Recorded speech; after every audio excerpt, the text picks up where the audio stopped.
Et puis le premier bilan du nouveau système anti-requin à La Réunion. Repérage et chasse ciblée, l'île tout entière attend des résultats. Direction La Réunion pour terminer avec le premier bilan du nouveau système anti-requin. Depuis 3 ans, vous le savez, les attaques ont été nombreuses. Pour y faire face, l'État encourage désormais les prélèvements ciblés. Quelle efficacité? Envoyés spéciaux Émilie Refait, Vivien Roussel. Le soleil, la mer et les Réunionnais retranchés sur la plage. Interdiction de se baigner jusqu'à nouvel ordre. Les requins rôdent. Avec 12 attaques répertoriées depuis 2011, dont 5 mortelles sur des surfeurs et des baigneurs, La Réunion est devenue l'île où les plages sont les plus dangereuses au monde. J'espère que ça va s'arrêter un jour ou l'autre parce que ça devient insoutenable. Pour éviter un nouveau drame, les autorités locales ont été obligées de réautoriser la pêche aux requins. Une pêche ancestrale abandonnée depuis 15 ans. Il y a eu un déclenchement. Il est 22h30. L'alarme de Christophe Perry vient de se déclencher. C'est le signal quand ça mord à l'hameçon. On a eu un déclenchement, ça veut dire qu'il y a une prise, donc on va essayer d'aller au plus vite. Christophe Perry est l'un des 2 professionnels autorisés à pêcher le requin pendant 6 mois. Pour cela, il a mis en place une technique de pêche très ciblée, un seul hameçon posé au fond de la mer, 24 heures sur 24, sur une zone à risque. Ce soir, pas de requin. C'est une raie qui a mordu à l'hameçon. Elle sera relâchée vivante. Mais le 20 janvier dernier, c'était bien un squale. Non,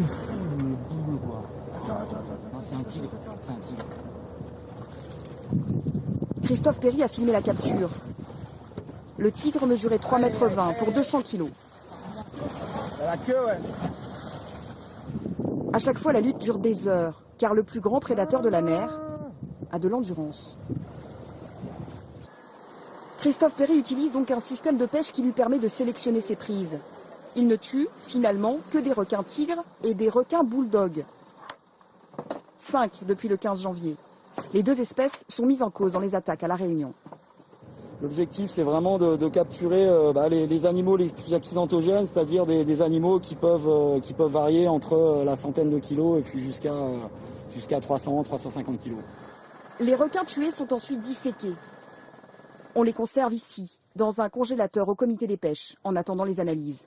Car La Réunion veut comprendre pourquoi les requins se rapprochent-ils autant des côtes. Pourquoi sont-ils devenus aussi agressifs? Pendant les dissections, on a analysé aussi tout ce qui concerne la reproduction des requins, leur stade de maturité.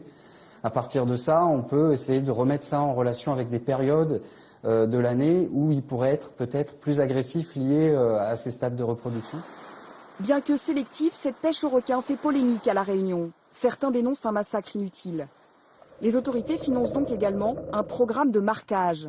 En 2 ans, 60 tigres et bulldogs ont été équipés d'une balise afin d'enregistrer leurs déplacements en temps réel le long de la côte. Et donc là, de manière individuelle, on peut les suivre et on voit qu'ici, par exemple, cet animal Milo, donc c'est un requin bulldog mâle, le 31 janvier, il s'est déplacé entre 9h30 et 10h, donc de la station numéro 1 à la numéro 4, comme ça. Donc on peut calculer sa vitesse, on sait à quelle profondeur il était. Donc ça nous permet d'avoir des informations vraiment très précises sur leur déplacement et leur comportement.